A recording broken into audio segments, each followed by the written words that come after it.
Você olhou o seu extrato do INSS nos últimos meses? Milhares de aposentados no Brasil descobriram algo estranho. 10, 20, 30 reais descontados todos os meses. E o mais impressionante não é o valor. É que isso aconteceu durante anos, sem que muita gente percebesse. Sucesso, fracasso, golpes, genialidade. Tudo começa com uma decisão.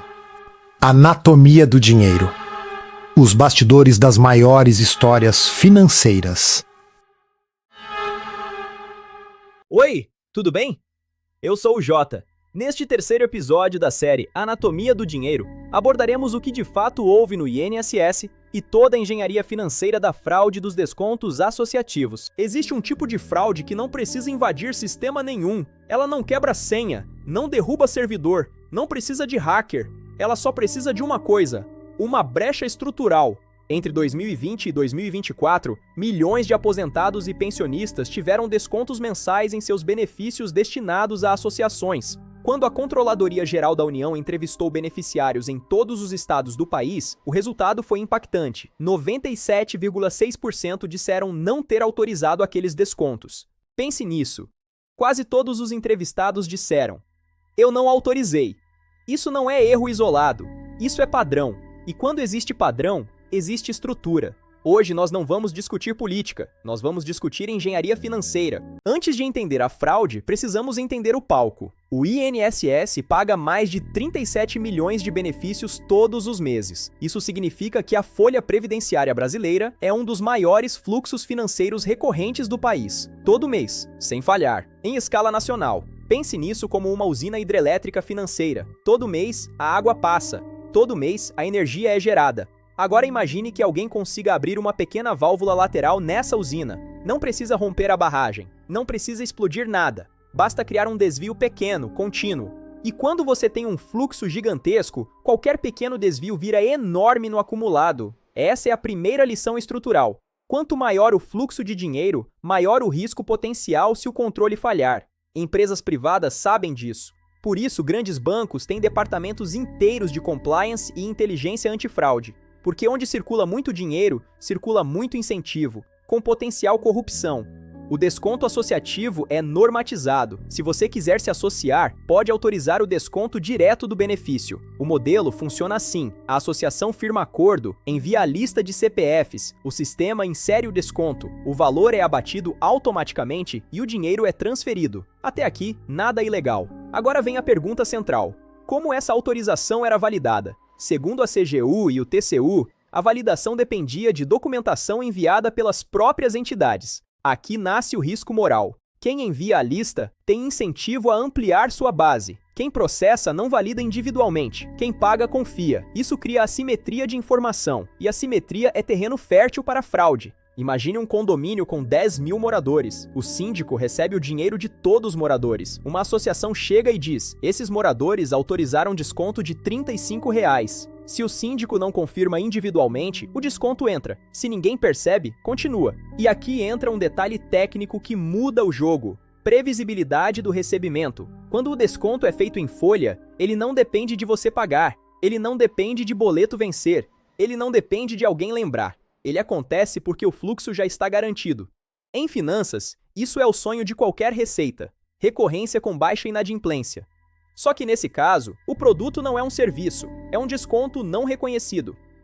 Vamos organizar isso como fluxo, porque dinheiro sempre segue um caminho. Primeiro ponto: o beneficiário recebe aposentadoria ou pensão. Esse valor é processado pelo INSS, mas quem operacionaliza tecnicamente a folha é a Dataprev, a empresa pública responsável pelo processamento dos dados previdenciários. Então, o fluxo real é: beneficiário, INSS, Dataprev, folha processada, valor líquido pago. Agora entra o ponto crítico: se existir autorização para desconto associativo, o sistema insere automaticamente esse valor antes do pagamento final. Ou seja, o dinheiro não sai depois, ele já nasce descontado. Isso é fundamental para entender a previsibilidade. O desconto em folha é o modelo mais eficiente de arrecadação recorrente, porque ele tem baixa inadimplência, alta previsibilidade e escala automática. Agora vamos aos números. Segundo o relatório da CGU, Os totais anuais descontados foram 536 milhões em 2021, 706 milhões em 2022, 1,29 bilhão em 2023 e 2,63 bilhões em 2024.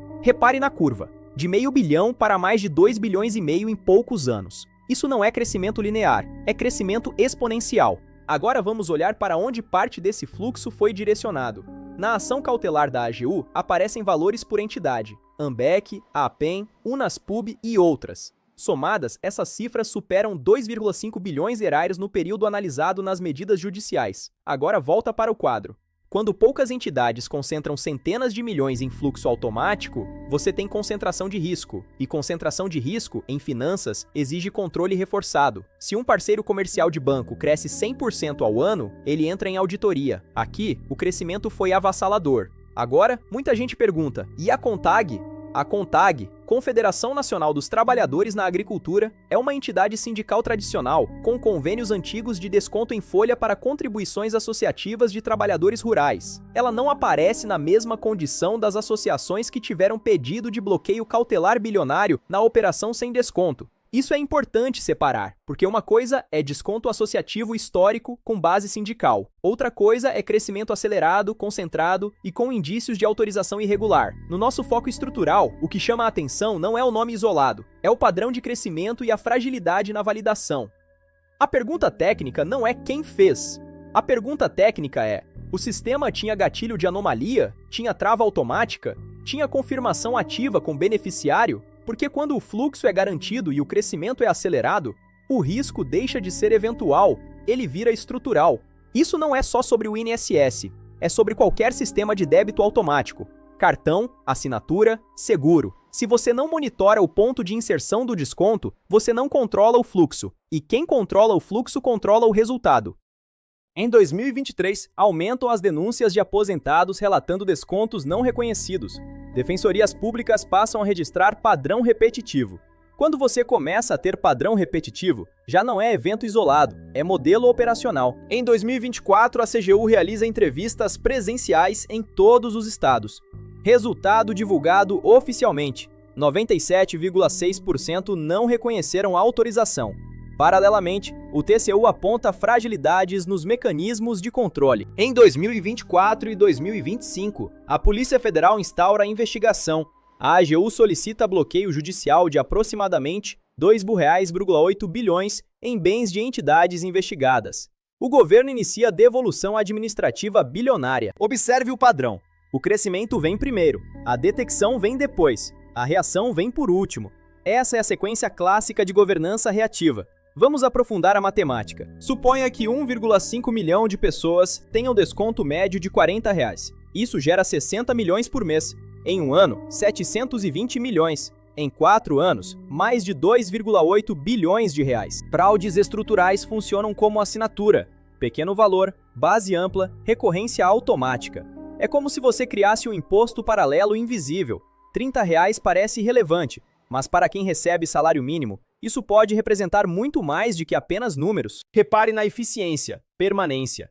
Quando a fraude entra no fluxo, direto no contra-cheque, é como se fosse uma assinatura mensal, como a sua Netflix. Todo mês o sistema renova sozinho.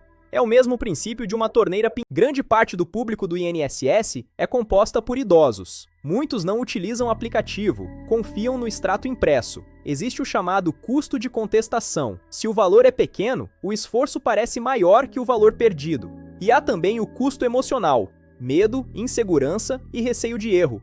Quando o comportamento médio vira deixa assim, o sistema se torna explorável. Isso não é julgamento, é análise comportamental aplicada à estrutura financeira. Quando o governo devolve valores antes da conclusão judicial, ele antecipa a caixa. Dinheiro devolvido hoje e recuperado anos depois tem custo. Existe o custo do capital no tempo, e também existe o custo da desconfiança. Mais auditorias, mais controles, mais burocracia. Fraude pública drena dinheiro e eficiência da máquina pública. Agora compare com o compliance bancário moderno. Se uma fintech registra crescimento anormal de débito por parceiro, o sistema trava. Isso é detecção de anomalia. Outra camada é confirmação ativa. Se o cliente não confirma, o débito não entra. Regra sem verificação é apenas um pedaço de papel.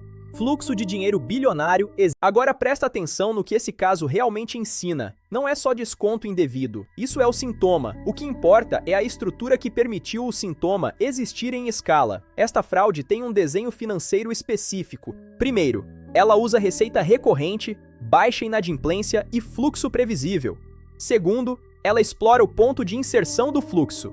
Em finanças, o crime mais eficiente não é o assalto, é o desvio de rota. Quando uma fraude acontece dentro de um sistema público, automaticamente fazemos aquela famosa pergunta: quem paga a conta? A resposta é curta e simples. O governo paga primeiro e a sociedade paga depois. Mas vamos entender isso de forma financeira, porque dinheiro público não nasce do nada.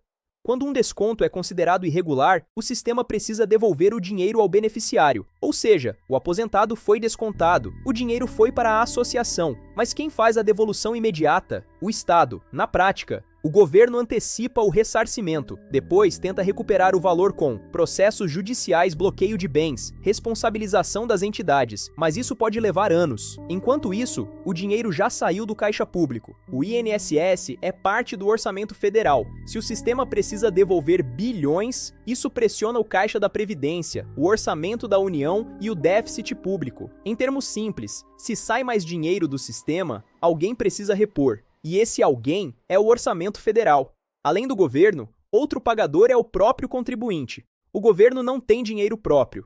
Ele opera com 3 fontes: impostos, dívida pública e emissão de mais papel moeda. Ou seja, se o Estado precisa cobrir um rombo causado por fraude, ele faz uma dessas 3 coisas. Primeiro, usa impostos que já arrecadou. Segundo, aumenta o endividamento público. Terceiro, imprime mais dinheiro, via expansão fiscal. E em todos esses cenários, quem paga é a sociedade.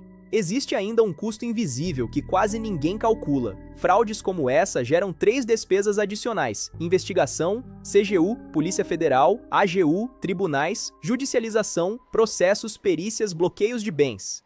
Correção do sistema, mudança de regras, auditorias, novos controles. Tudo isso também é pago com recursos públicos. Então, o prejuízo final não é apenas o valor desviado. O custo real inclui o dinheiro descontado dos aposentados, o dinheiro devolvido pelo Estado, o custo de investigação, o custo de correção do sistema e o impacto fiscal. Em finanças públicas, isso tem um nome: externalização de custos.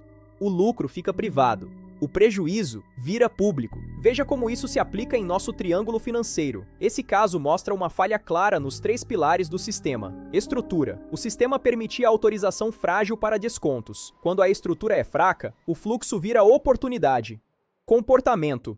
O crescimento vertiginoso dos valores deveria ter acionado alertas automáticos. Em qualquer sistema financeiro sério, crescimento anormal gera auditoria. Se o comportamento institucional não reage, o problema escala. Além disso, há a inércia daqueles que não observaram os descontos em seu contra-cheque ou simplesmente preferiram não contestar. Consciência é entender como o fluxo funciona. Desconto em folha é débito automático com poder máximo. Quem não entende o mecanismo não percebe a anomalia. Quando não existe consciência do fluxo financeiro, alguém passa a controlar esse fluxo, e aí nasce o problema. Fraudes desse tipo não começam grandes. Elas começam pequenas, alguns descontos, algumas permissões, alguns milhares de reais. Depois, viram centenas de milhões. Se esse vazamento passou anos sem ser detectado, quantos outros existem agora? Esse caso é sobre qualquer fluxo automático que você nunca revisou. Cartões, assinaturas, seguros. Dinheiro não some sozinho. Ele obedece rotas. E rotas sem verificação viram oportunidade. No final da história, quem paga a conta quase nunca é quem criou o problema.